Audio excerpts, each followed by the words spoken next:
Good morning. You're welcome to Newsroom live from our studios here at GHOne TV. My name is Abina Owusu-Nyamete. Here are the headlines.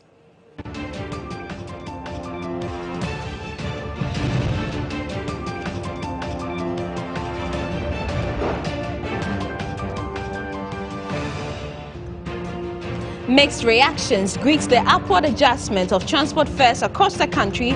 We'll bring you the mood from some transport yards in Accra.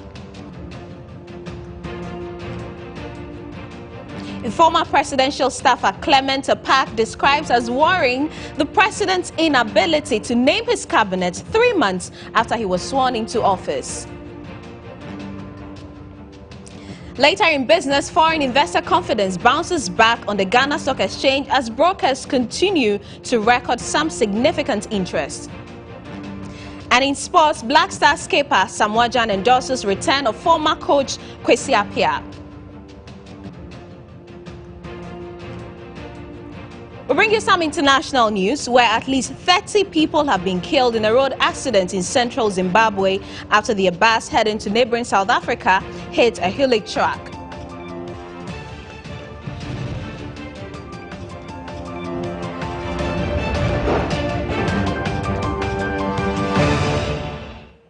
Here's our first story. There was some confusion at some transport yards in the capital following the 15% increment in transport fares. Passengers this morning accused drivers and their conductors for overcharging them and demanded that the Ghana Private Road Transport Union bring documented evidence on how much drivers should charge. The passengers want the documents are pasted in all commercial vehicles to prevent the situation where commercial drivers cash in on unsuspecting pedestrians. Transport operators in the nation's capital, Accra, have increased their fares by 15% as announced by the Ghana Private Road Transport Union (GPRTU), the umbrella body for transport operators. At the new plant station near the Kwame Nkrumah interchange on Thursday, passengers, although agreed to comply with the increment, say some drivers are taking advantage of the change in price to charge more than the 15% increment. As the 50% of 2 CD, 1 CD, 80% is how much? I don't know. Yes. Have you tried speaking to the station master? No. I just joined the car, so I can't ask anything. I'm going to go to the city, 1 CD, 210. When there is an increment, the government will come with the price. The government comes with the price. So before you come, you know that if you leave it to the drivers to do the increment, they will definitely teach the people. 15%. If 15% of is it no more than 30 CDs is more than. It's more than the 15%. You know, Ghana, if something comes, they will complain. As long as they accept, they said that we are cheating them, but we don't mind them. We are continuing to do our work. But General Secretary of the GPRTU, Issa Khalitha, explained some drivers charge more than the 15% due to the non-availability of 1 and 5 pesos. Where the fare is 1 CD, you know, of course, the 15% of 1 CD is 15 pesos. It has been rounded up to 20 pesos. That's why we agreed with the ministry. All the transport operators and the ministry agree on this. And where the fare is 130, 1 CD 30 pesos, then it is 1 CD 50 pesos. Passengers heading to Banana Inn from Circle, who were initially paying 1 CD 80 pesos, are now paying 2 CDs 1 peso, while passengers heading to Agege before today, who were paying 2 CDs, are now paying 2 CD 30 pesos. Also, some drivers are charging 1 CD 40 pesos from passengers heading to Kaneshi from the Kwame Nkrumah interchange lorry park. The same distance a day or 2 ago cost passengers 1 CD 20 pesos. Former Power Minister Kwabena Donkor has decried the high spate of highway robberies and has called on government to act immediately. The Member of Parliament for Peru East was delivering a statement in Parliament on the matter.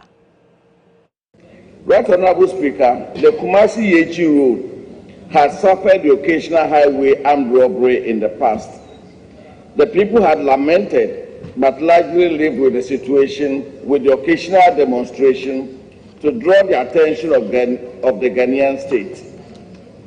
The Yeji branches of Ghana Private Road Transport Union have been at the forefront of these sporadic agitations.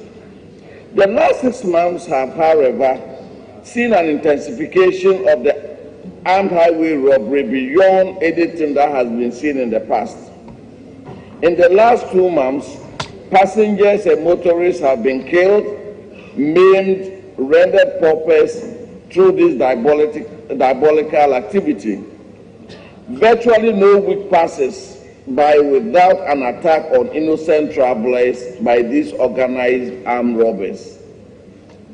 The districts of Pru, Sene East and West, Atebubu Amantin, Edra Sechedumase, populated by about 500,000 citizens of this great nation, have been taken hostage by these marauding gangs of armed highway robbers.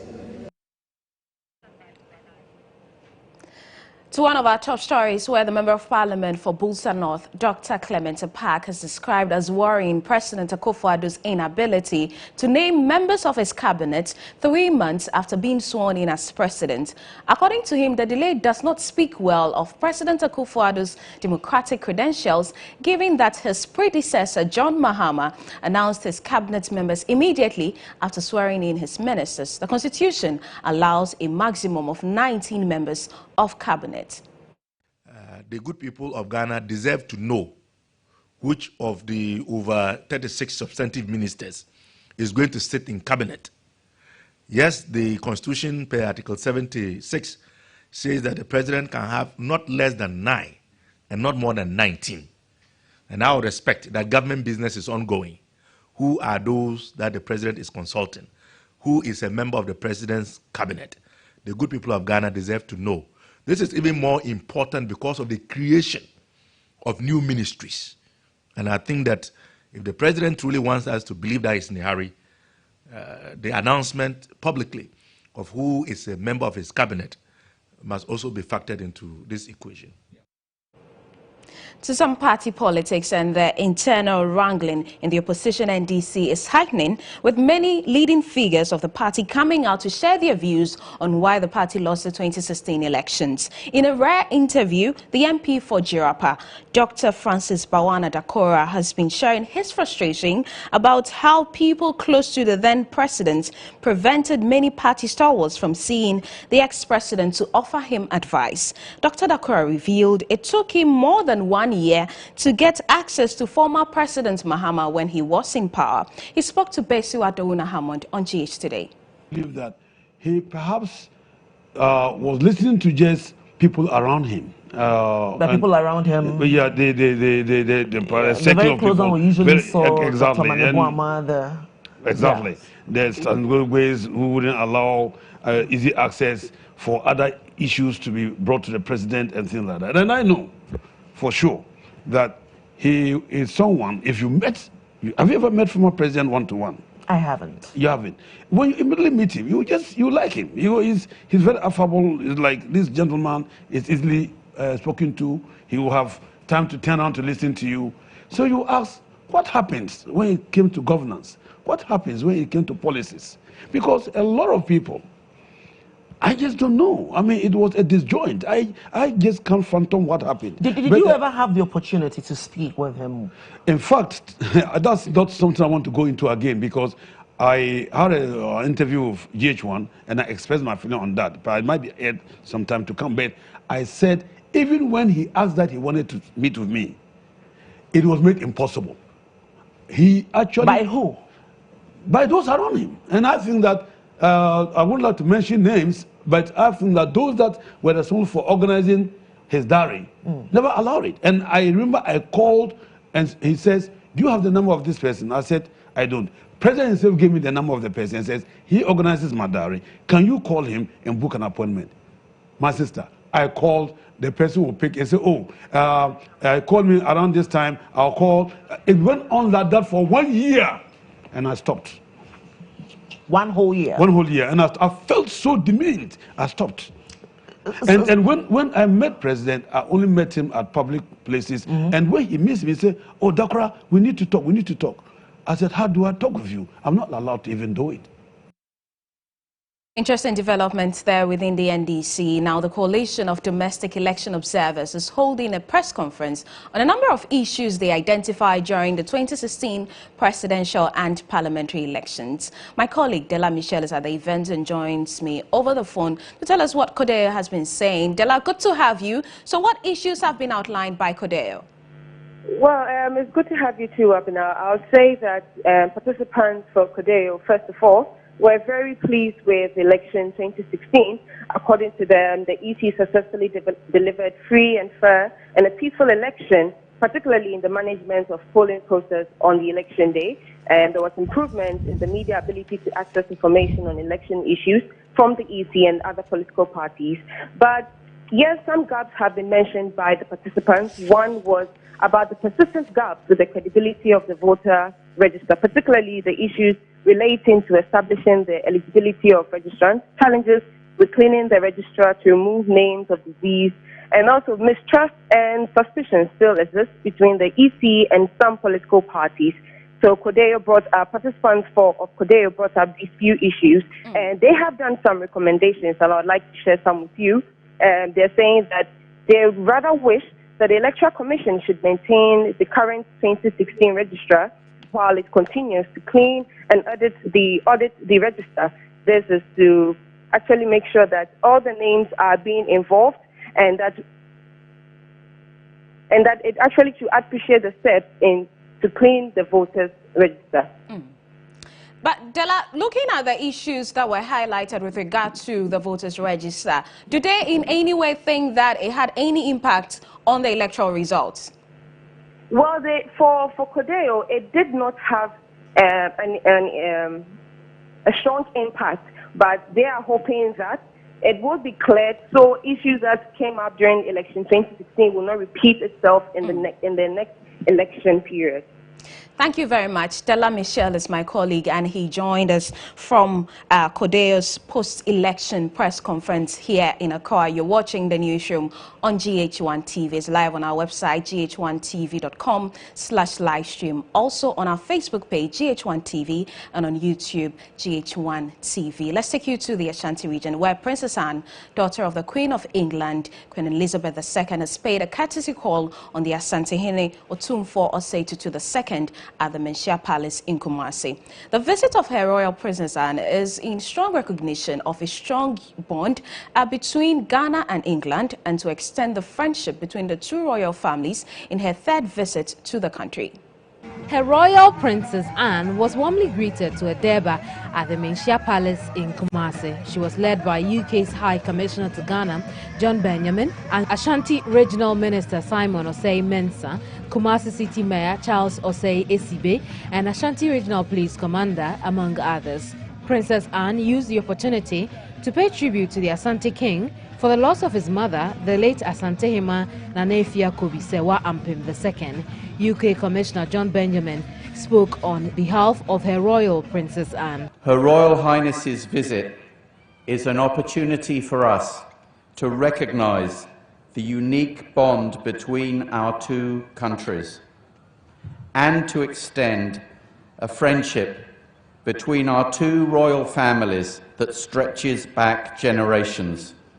I would also like to take this opportunity on behalf of Her Royal Highness to pay tribute to your mother, the Asantehene.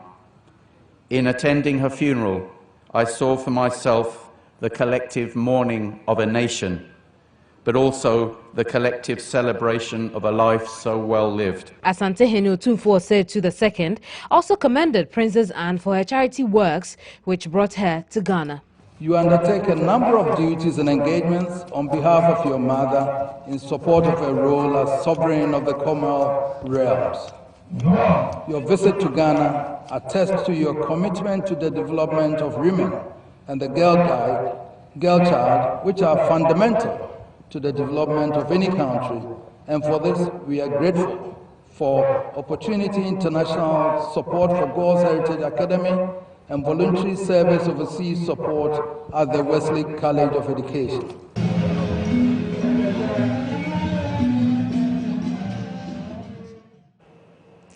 Now, the wife of the Vice President, Samira Baumia, has launched a project dubbed The Story of Our Lives. The project is a practical mentorship drive targeted at young girls to enable them realize their future aspirations.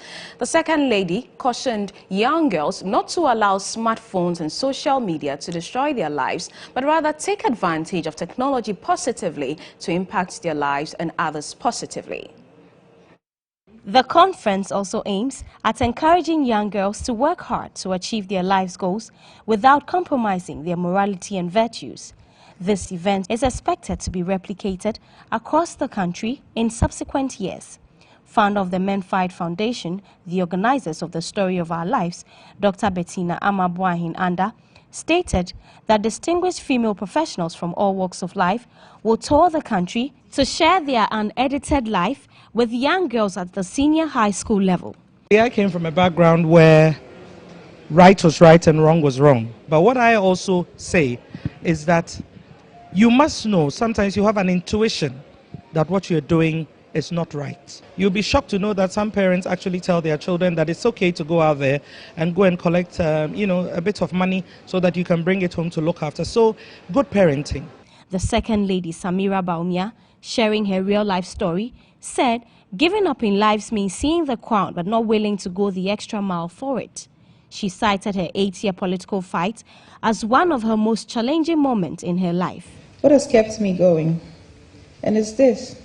Now, no matter what you're going through, don't give up. It sounds cliche, but really, it works. You need to get right back on your feet and move on steadily. Take, for instance, the past 8 years of campaigning for political power in this country. It was a long 8 years. I sacrificed a lot. Our children hardly see us. We gave it everything. But we lost 2 consecutive elections. And rather than seeing it as a setback, I look at the lessons, the values that we got from it. I picked the lessons that came and the lessons that have helped me to be an enhanced person. I feel like those years helped me to grow. So I asked myself, if we had won in 2008, would I be the woman I am today? Probably not. Certainly not. President and CEO of the Whitaker Group, Rosa Whitaker Duncan William, advised young ladies to see God as their solution to every challenge they face in life. Don't start slipping for a great fall. If you find yourself in a situation similar to this, run, don't walk. Anytime your pleasure comes from another woman's pain, there will be a price. God will forgive you, and you must forgive yourself. But forgiveness is no guarantee that there will not be consequences. Now, if you decide to stay in it, you're really saying to God, I don't trust you. I don't trust you to meet my needs. I don't trust you to fill my emptiness. So the first wisdom key from my she friends is trust God and love yourself. Lecturer and journalist at the Webster University, Esther Ama, has called on all media institutions to follow laid-down regulations on reporting sexual assault stories. According to Esther Ama, most sexual assault stories currently being reported in the media comes with the names and pictures of victims, a situation she described as unethical. Speaking during a media summit workshop dubbed Reimagine Ghana 2017, Stories, Standards, Sex, Esther Ama indicated that stigma, shame and silence does not serve a growing media industry. She then advised the media to pay more attention to the regulations that exist and implement them, as well as paying attention to organizations like UNICEF that has provided guidelines on how sexual assault stories should be reported. You'll hear a report saying the woman had sex with a man, but when you actually look at the story, it's an allegation of sexual assault. Why does that matter? Because stories influence those who are listening, watching, or reading. We could come together and, one, pay attention to the regulation that exists and implement it. pay attention to organizations like UNICEF that will give us guidelines about how to report these issues, and then we as an industry can simply choose to follow the guidelines. Media icon and host of Star Drive, Anita Eskin, stated that though there are regulations as to how sexual assault stories should be reported, the regulators do not pay much attention to the storytellers. Well, there are amazing tons of regulations. The problem is the regulators are not paying attention to the storytellers. So people can get away with reporting it any which way they want and not held accountable. So in terms of what do I want to see? I want to see the regulators. I want to see the writers of the rules making sure that media houses abide by those rules. And if we don't abide by those rules, then we should be held accountable and we should be fined and sanctioned. She also indicated that the media must familiarize themselves with the law, adding, a misinformed society is a gloomy one. Still with issues about the media, the National Media Commission has said it is still working at implementing measures to combat the spread of fake news online. This comes days after a spoof news website reported that former President Rawlings had died. Condemning the fake news website, Executive Secretary of the Commission, George Sapon, called on media houses to cross-check their facts before putting information out. In March this year, a website by name meganews360.com reported former President Rawlings had died. According to the website, the former president died at Kolebu after he collapsed suddenly in his Ridge residence. But 2 days after the report, the former president was seen at the Burma Camp Methodist Presby Church during the funeral ceremony of the late Michael Kumi Danso.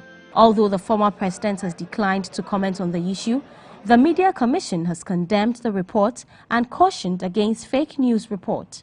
The challenge with this kind of story is that first, it is not true, it is not accurate, and it is also not fair to the personalities involved.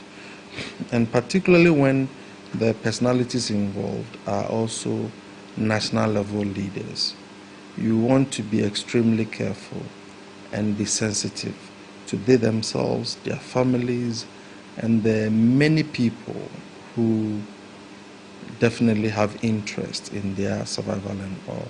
And I don't think that it is right. He added, even though the Media Commission hasn't yet got the capacity to control fake news online, it reassured that it will soon implement measures to fight spoof news sites. What is the most democratically effective way of providing standards and enforcing them in the electronic communication space? We are still searching, and we hope that over time we may find an answer. But to be sincere with you, judging by international best practice, we thought that LI 2224 provided the best avenue to sanitize the media. He advised media practitioners to cross-check their facts before putting it out in the public domain. Let's now take you to the Ashanti region on a rather sad note. We brought you that report about Kumaka, the students who died. Yesterday, reports emerged that they died from meningitis. We understand that they are being buried today. Frema Boache is with EIB's Ultimate FM in Kumasi, and she has joined me on the phone now. Frema, where is this ceremony taking place, and what can you tell us? The ceremony is taking place at Asawase, and I've been here for a while now, and I can see lots of people all clad in their mourning attire and commiserating with the family. After the time I got here, they had taken the body to the cemetery together with the father and some of the family members. But I came to meet the mother of the child here in the person of Exia Kuma. And in my earlier interactions with her, she told me that Benjamin Okuku Ajiman, who's the child who just passed away, so dear to her, and was hoping that someday he would become the doctor he had always wanted to be, to serve him and take care of her. Quite a sad development. And so it's just one of the students and not the four of them? Come again, please. I'm asking whether this ceremony is for just one of the students who passed and not the four. Yes, it's one of the students who passed away. Yeah. All right, thank you very much. Frema Boache joined us in Kumasi, where we understand that one of the 4 students of Kumaka who passed on is being buried today. You're watching Newsroom on GH1 TV. My name is Abina Owusunyameche. Here's a reminder of our top stories.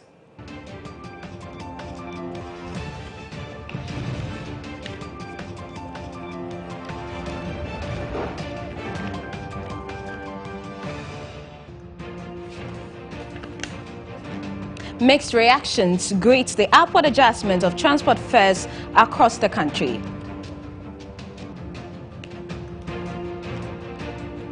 Former presidential staffer Clement Sepak describes as worrying the president's inability to name his cabinet 3 months after he was sworn into office. I'll bring you business later on, where foreign investor confidence has bounced back on the Ghana Stock Exchange.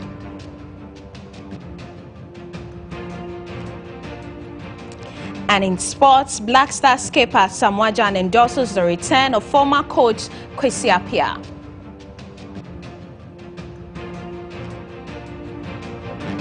On the foreign front, at least 30 people have been killed in a road accident in central Zimbabwe. We've got details for you right here.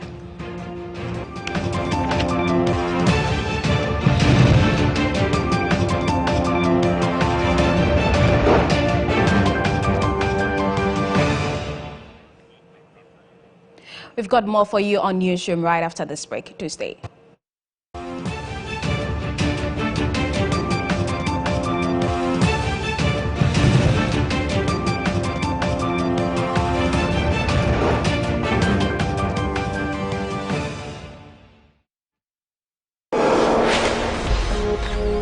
I am a legend. He is a legend. And he is a legend. And he is a legend. I am a legend. We are legends.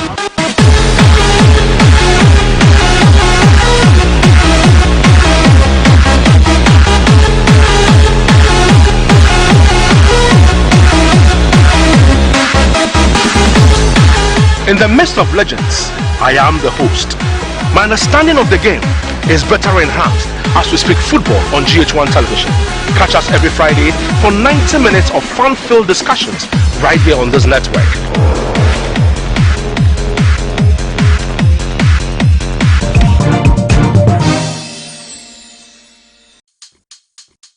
For 2 months,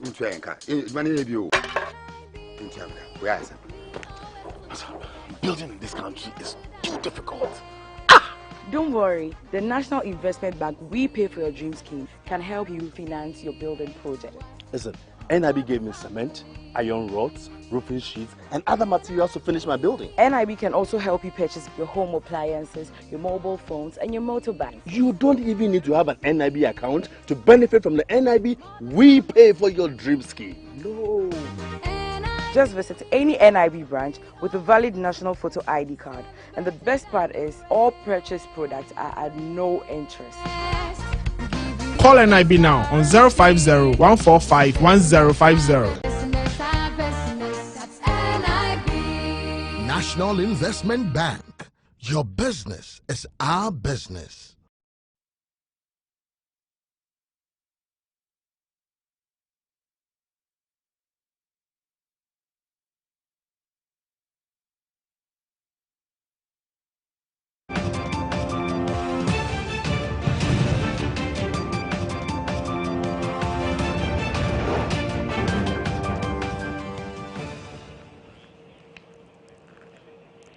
You're welcome back. The Minister of Aviation, Cecilia Dapa, has disclosed that the Sunyani Airport will soon receive a major facelift to boost air transport in the country. The Aviation Minister, Cecilia Dapa, made the revelation when she embarked on a tour of the Sunyani Airport. The visit was to enable the minister familiarize herself with the facilities at the center and make recommendations to government at improving them. Cecilia Dapa, during a press briefing, indicated that government will revamp the country's air transport as a means to spur economic growth in the country. We noticed that there are few encroachments on the side of the tank, and we will take it up with the chiefs to make sure no further encroachment takes place.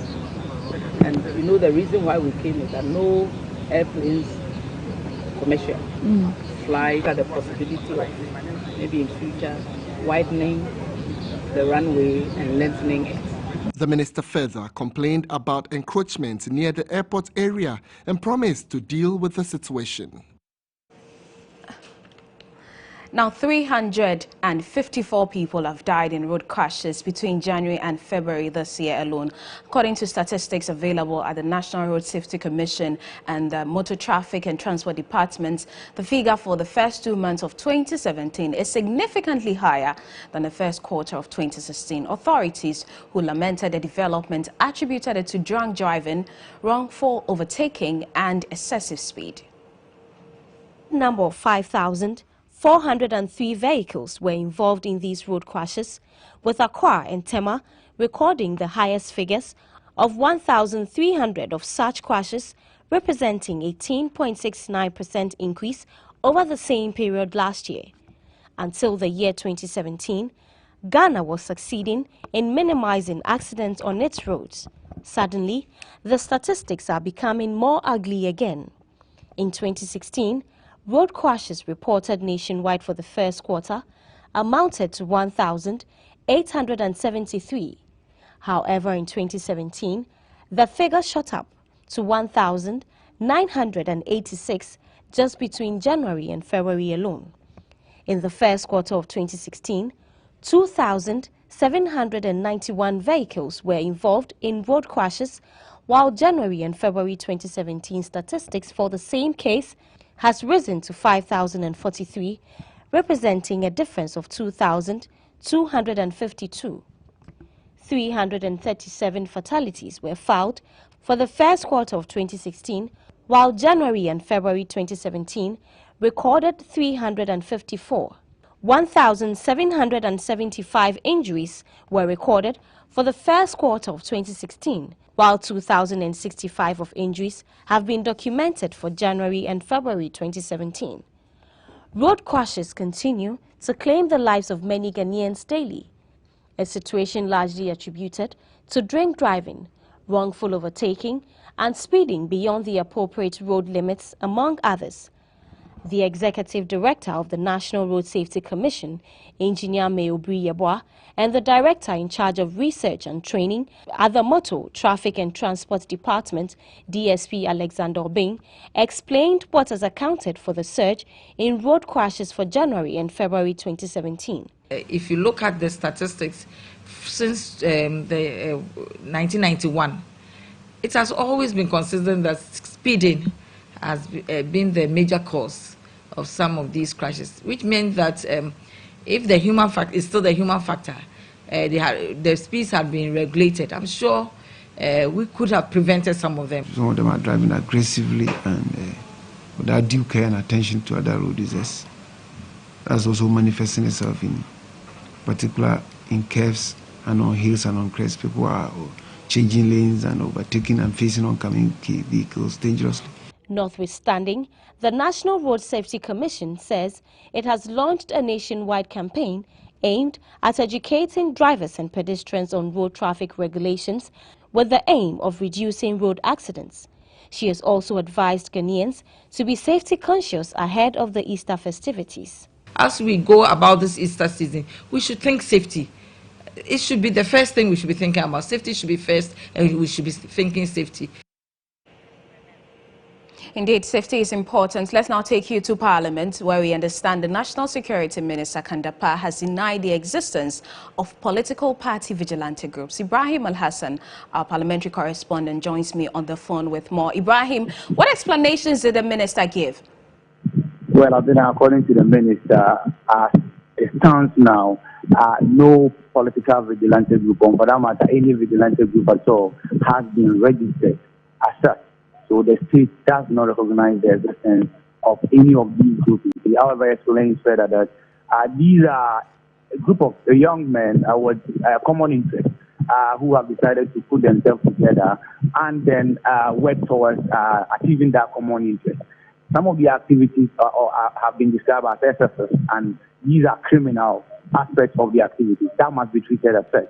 So he mentioned that the Interior Ministry and other security agencies are on top of the issues, and they are working towards dealing with the criminal aspect of the activities of these vigilante groups.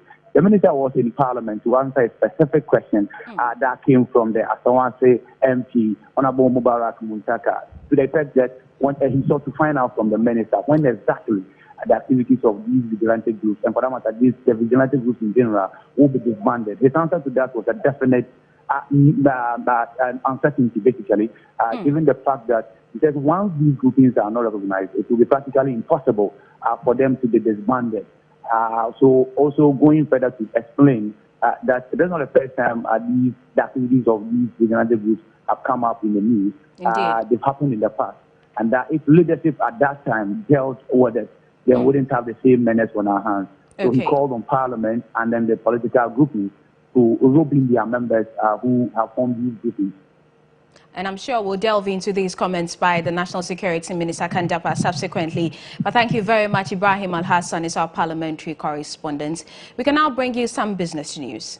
Foreign investor confidence is bouncing back on the Ghana Stock Exchange as brokers continue to record some significant interest of foreign investors on the equity market. Already in the first quarter of 2017 has seen the Ghana Stock Exchange record over 291 million cedis in value traded, representing over 100% increase during the same period last year.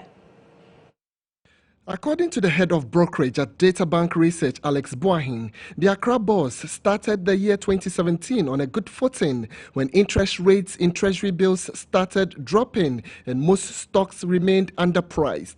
He said investors had no choice than to take advantage. Compare with last year, you realize that the volume of shares that have been traded for the quarter, or that were traded for the quarter, increased by more than 100%. I mean, it doubled from 27 million shares that was traded in the first quarter of 2016 to 70 million shares that were recorded for 2017 first quarter. So the market has been quite vibrant, to be honest. And if you compare that with if you translate that into values, you realize that the value of shares that were also traded has gone up quite significantly by nearly 40%. Most banking stocks were trading below their book value, and that has. And secondly, we also observe a trend where interest rate on the money market is also declining, and that also offers some impetus for the stock market growth. Questioned if the trend is likely to continue into the second quarter of 2017,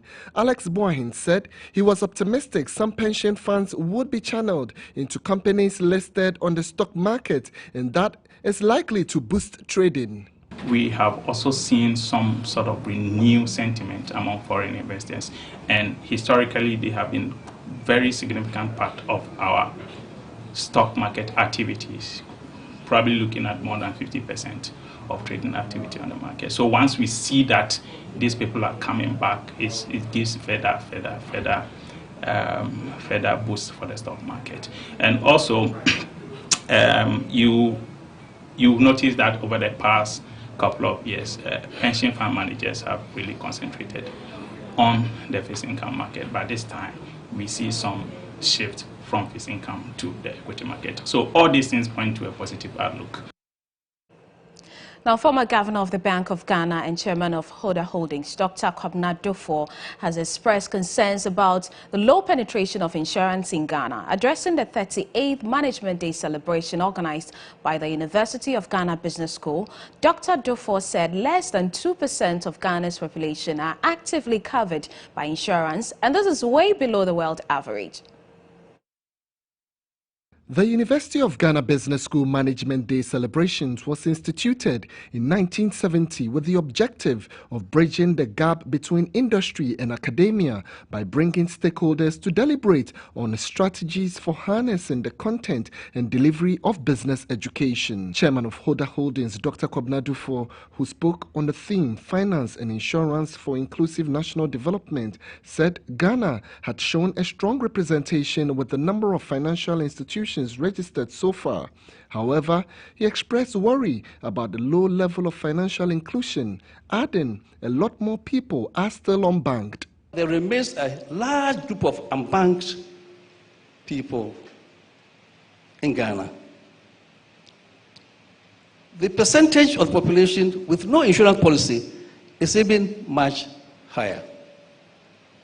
I sincerely believe that banking and insurance form the two sides of what I refer to as finance coin, so that development ought to be equally matched. Unfortunately, in Ghana, the insurance side of the coin is very weak. Managing Director of CalBank, Frank Edu Jr., spoke on financing Ghana's development from within, the issues, prospects and challenges. He noted several factors were inimical to Ghana's quest to raise funds on the domestic front. Other than that, high interest rates and a narrow tax base continue to remain a challenge. The tax share of GDP in the past decade and a half has only increased marginally. Our tax bases are narrow, with taxes being barely progressive. A review of Ghana's tax revenue for the past 8 years shows that though tax revenues increased, the growth rate has been declining since 2014. This is because the growth in tax revenue was driven by imposition of new taxes and tax rates, and not as a result of broadening the tax nets. This situation increases the tax burden of the individuals and companies who are already in the tax net, thereby imposing untold hardships on many. Deputy Managing Director of the Ghana Stock Exchange, Eko Afeji, who was the chairman for the occasion, formally launched the UGBS reader. Now, President Akufo-Addo has charged a new 9-member board of the Ghana Infrastructural Fund to mobilize financial support from the private sector to add up to government's contribution towards the transformation of the country's infrastructure. Addressing the board members after administering the oaths of office, the president indicated the Ghana Infrastructure Fund is an important vehicle through which governments can leverage on to generate other sources of funding for the infrastructure needs of the country. The fund is an important vehicle which Ghana can use its 250 million seed funding to leverage capital from other sources for the nation's infrastructure financing and development. The board is chaired by Professor Christopher Ameyao Ekumfi.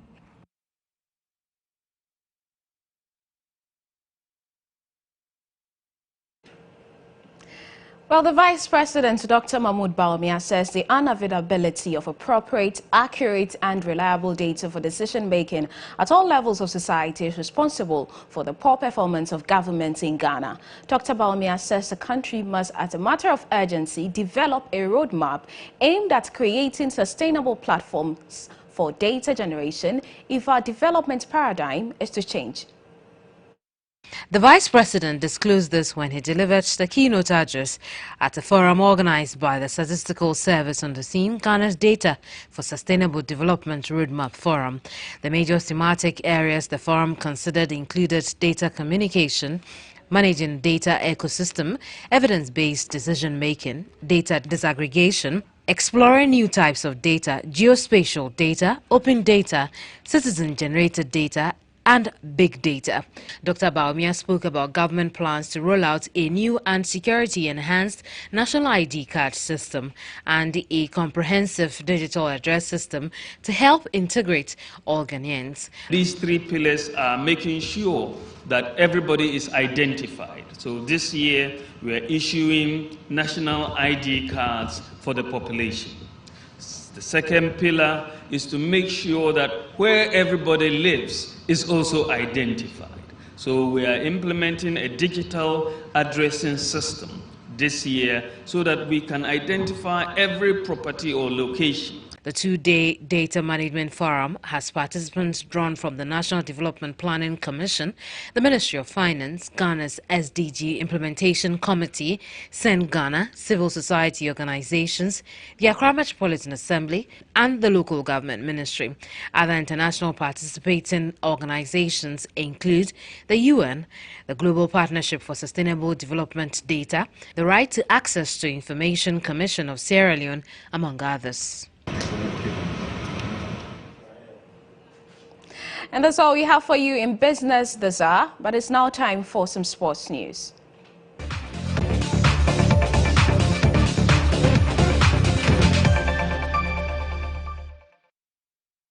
Ghana captain Asamoah Gyan has endorsed the return of his former coach and says he will need a total support to achieve success. The Black Star skipper believes Kwesi Appiah is the right candidate to replace Avram Grant as Black Stars head coach following the Israelis' departure in February. Appiah was handed a 2-year contract this week, beating off competitions from Frenchman Willy Sango and Cameroon's coach Hugo Broos. Gyan worked under the 56-year-old between 2012 and 2014, during which he was named skipper of the national team. Gyan added he and his teammates will try their best to win their first game under Kwesi Appiah massively to help him have a better start, saying that whoever thinks Kwesi Appiah is not the right choice and hence won't respect him might be having a short memory. Appiah will officially begin his second stint on May 1, and his first major task will be the 2018 FIFA World Cup qualifying games against Congo on August 28 at the Baba Yara Sports Stadium in Kumasi.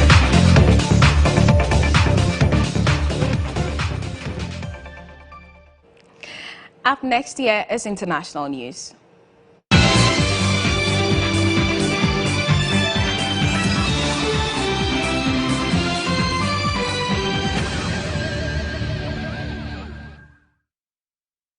At least 30 people have been killed in a road accident in central Zimbabwe after their bus heading to neighboring South Africa hit a haulage truck. Reports say the bus caught fire when it came into contact with the side of the truck, while a witness says it was impossible to evacuate casualties. Nobody could help, and so the bodies were bent to art in lawmaking. A coalition of 7 parties that supported Mr. Barrow during last year's presidential election has collapsed, with candidates from each now competing each other. The party that supported Mr. Yaya Jammeh, the APRC, is also taking part.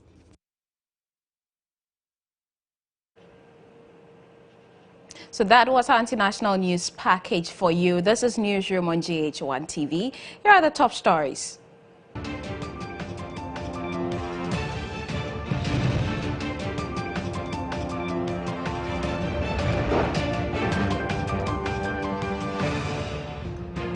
Mixed reactions greet the upward adjustment of transport fares across the country.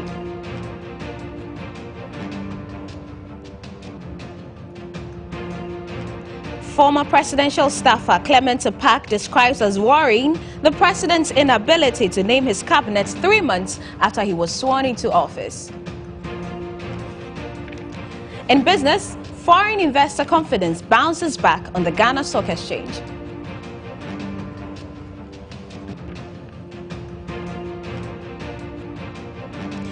Black Star skipper Asamoah Gyan endorses the return of former coach Kwesi Appiah.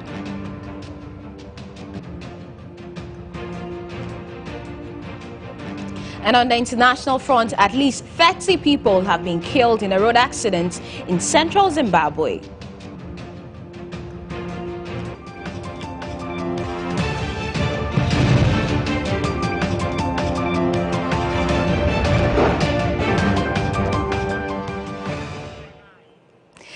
I'm grateful for your time with us today on Newsroom. My name is Abena Owusu-Nyameche. There's more this evening at 7 News Tonight. Do join us.